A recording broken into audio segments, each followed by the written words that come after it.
I mean, she was a social worker, so she oftentimes ran into a lot of people that were a little off their rocker. So that definitely gives us a little bit of fright. But I mean, no one in particular in the last little while. Throughout the years, we've definitely heard of some people that have been at her.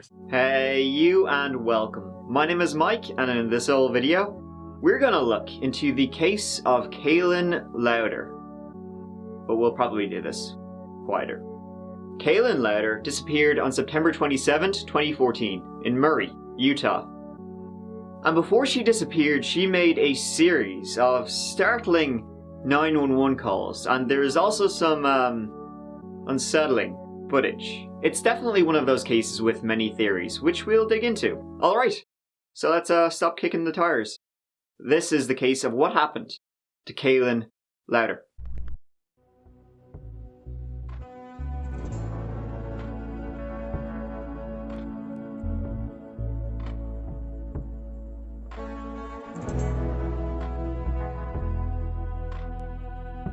Kayelyn Louder was born in 1984, along with her twin, Colton.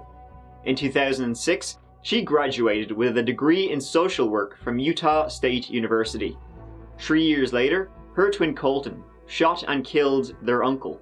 Both Colton and the uncle were using drugs at the time. He was sentenced to 5 years in prison. He just struggled. He struggled to hold down a job. He struggled with other relationships. He struggled with his self-confidence, just feeling like he should live any longer. You have to take everything seriously. Anything that you think may be, suicidal on their end, or anything that's destructive that you're worried about their own safety, that you have to take everything seriously and think worst case scenario and do everything possible to help them, so hopefully they wouldn't have to go through something like this. Now, throughout her life, Kayelyn showed no signs of having any mental health issues. She was also unemployed for long periods of time, sometimes up to a year. She was finding it hard to get a job in her desired field, social working. She did find a job in a school in mid-2014, but was let go in the late summer of that year, shortly before she disappeared. Due to this, her father reported she may be a little depressed. However, her mother said she was in great form. She was in good spirits. She was upbeat. She was updating her resume, still applying for jobs. Wasn't letting it get her down. She was also mad about her dog, a pug, which will come up again later.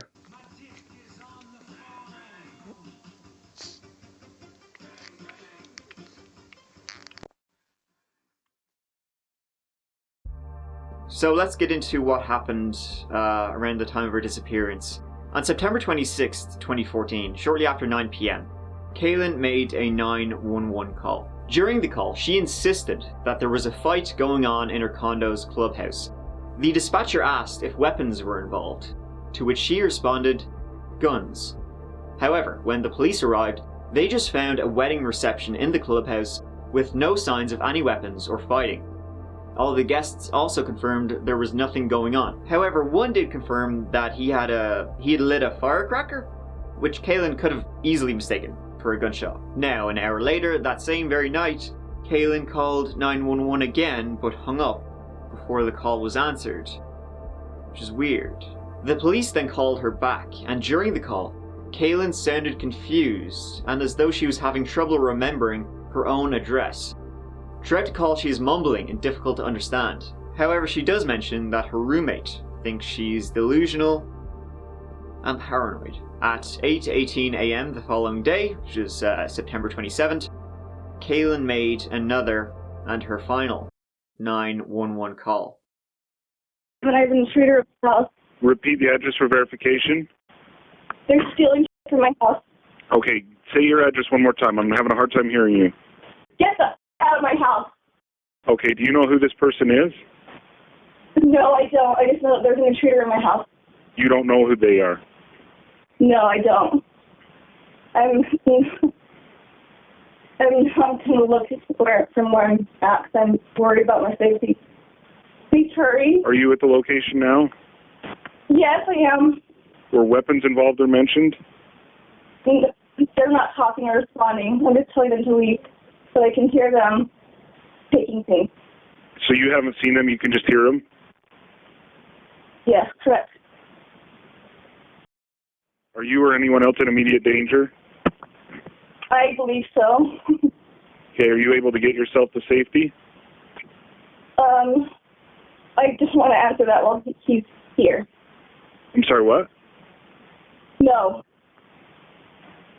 Can you talk freely with me? Yeah. Okay, where exactly are you? I'm in the back bedroom. Now, it's important to note that Kayelyn didn't live alone. She had a roommate, Carol, who was actually in the apartment during the call. Karen, Where did lock the your door. suspect enter the building? There's only one door. Get out of my house. Is there anyone else in the building who belongs there? Yes, there's 6 apartments. Okay, is there anybody else in your apartment that should be there? I believe she is here. I have a roommate. Where is she at? Next door to me. Can you still hear them? Yes, Where does it sound like they're at? the front room, near the entrance. It's a small place. Shut up. Are they saying anything? Yeah, I heard someone say, hey, go in there, so there's obviously 2 of them. Hey, Carol, lock the door. There's something going on there. Come here. Yeah. They might have left.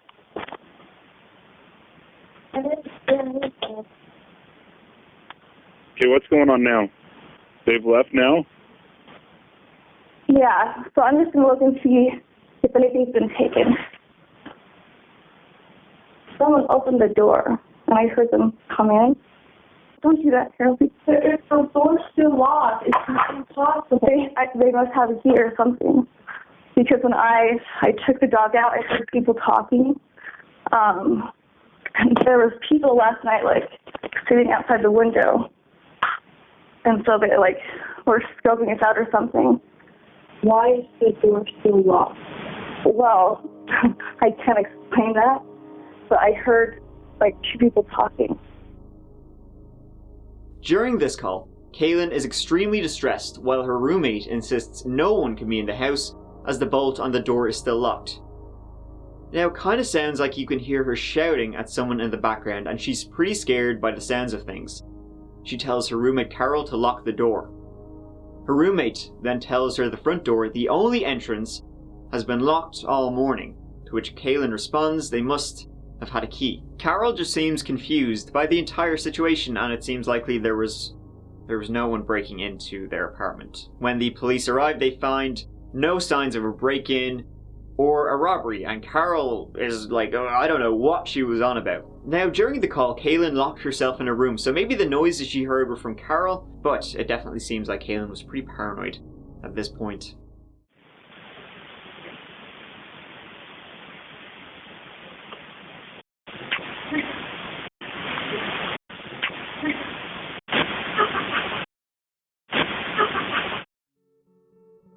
Later that same day, Kayelyn was spotted on surveillance footage outside her apartment.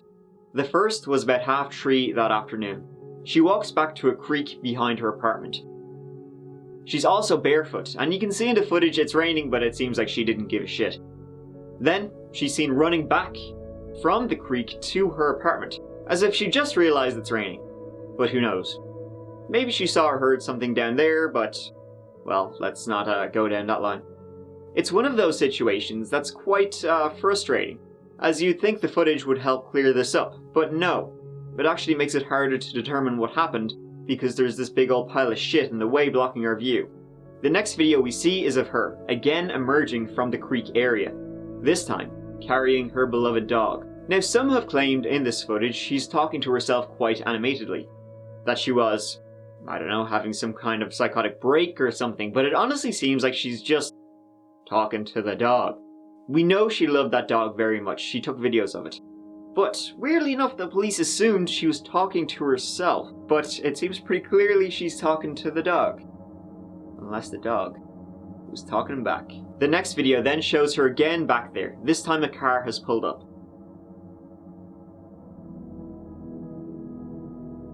She's still back there near the creek, though with the car in the way it's impossible to tell if she's there alone and just having a look, or, what's more likely, her dog is there with her and she's just chilling. In the next video, we see her roommate emerge from that creek area, so that could mean there's a trail there that leads out of the complex. She's wearing wellies, so that could indicate there's a shortcut she uses that goes down that way, maybe. Regardless, that footage is the last we see of Kayelyn. She disappeared later that day. The dog was found in the apartment though, so don't worry. Just to note, there could be more footage, but that's all the police have released. Later that day, Kayelyn Louder was reported missing. And now live, Utah. A major search underway for a missing 30-year-old woman who vanishes from her upscale condo without shoes, money, or phone. We're just at a loss. This is where 30-year-old Kayelyn Louder lives and was last seen. Her phone, her wallet, her dog that she loves more than anything was at home. Walking out barefoot during a heavy rainstorm. In my heart, I know that she had every intention of returning home. Where is Kayelyn Louder? What happened? Nancy, this is really inexplicable. I remember that storm, and Utah's a dry state. It was really heavy, unusually heavy for Utah.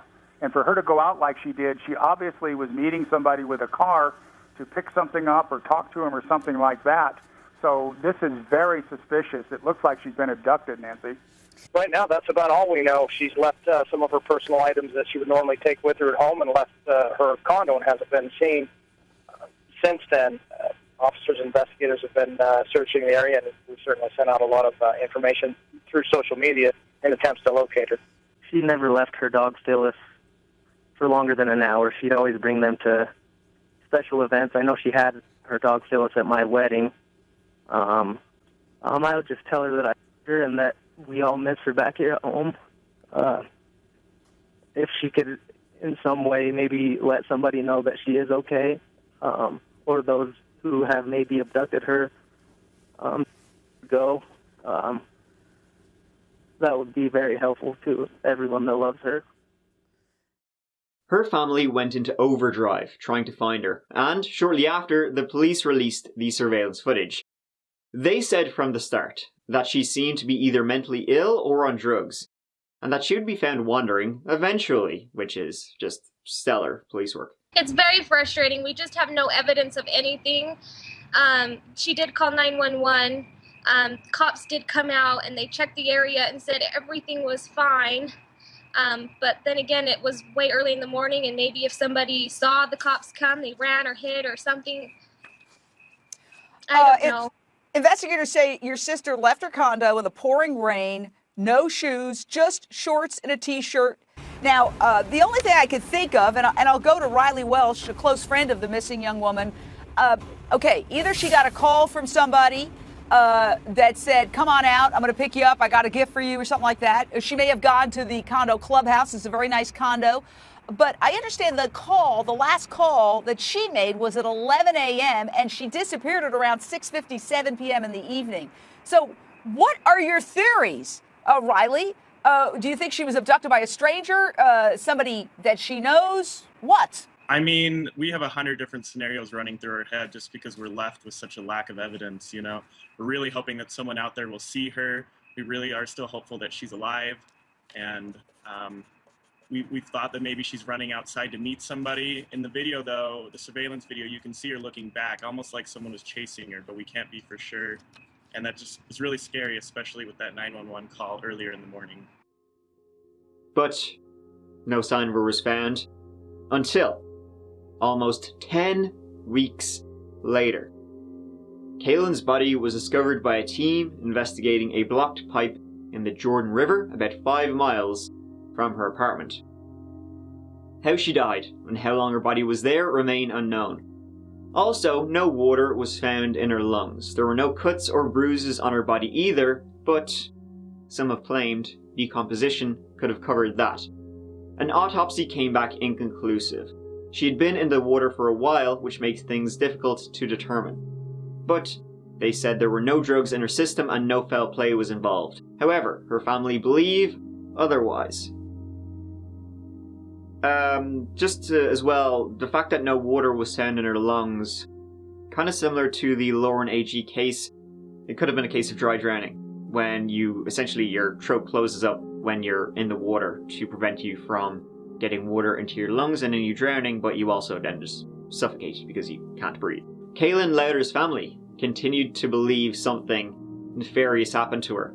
They said, "Without influential people and deep pockets, our family fears we are left to accept what the authorities have speculated." So they're essentially saying the authorities are completely speculating about what happened to Kayelyn. There's no definitive proof or evidence either way. And they believe that someone got her.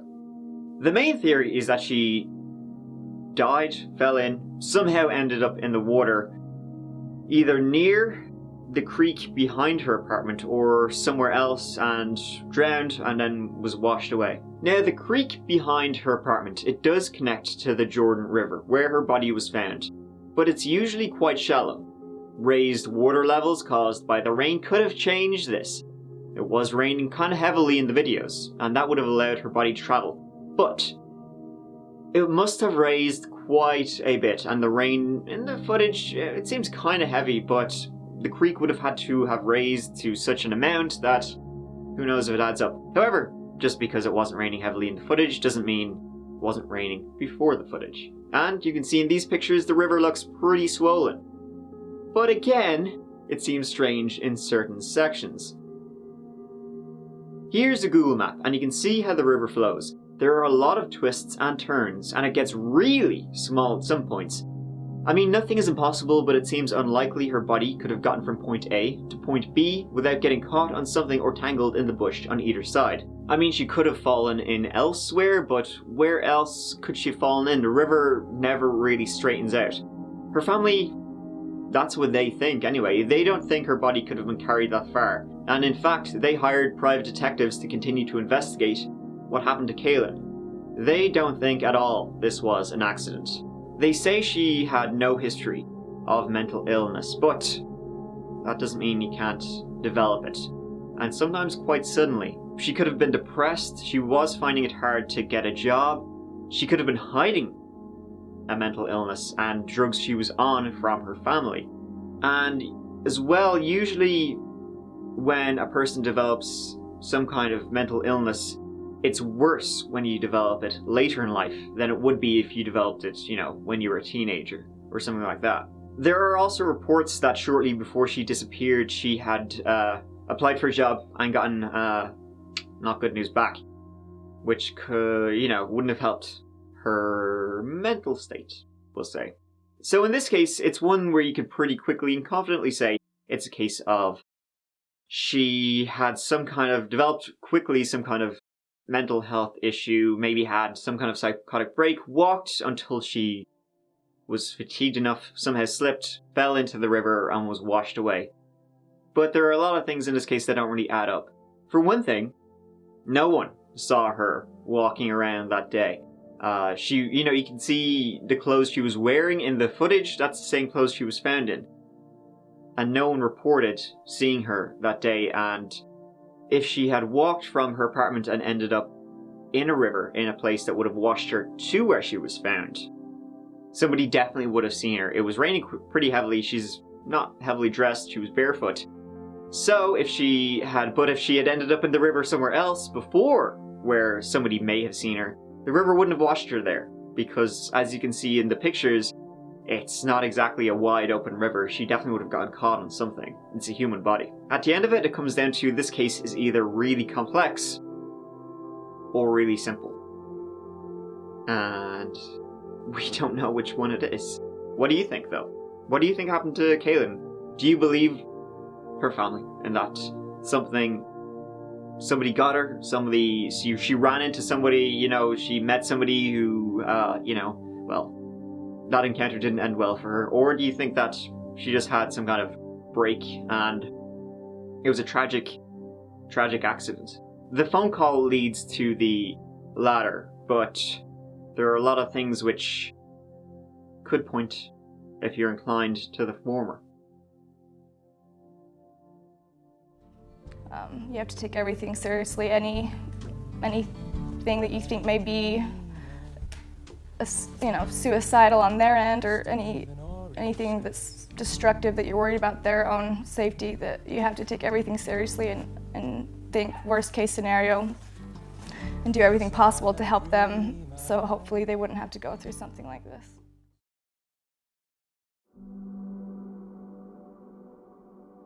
Let me know your thoughts on this case in the usual place. And finally, thank you so much for watching. I really appreciate it. I will see you as always real soon in the next video. Take care of yourselves. Look out.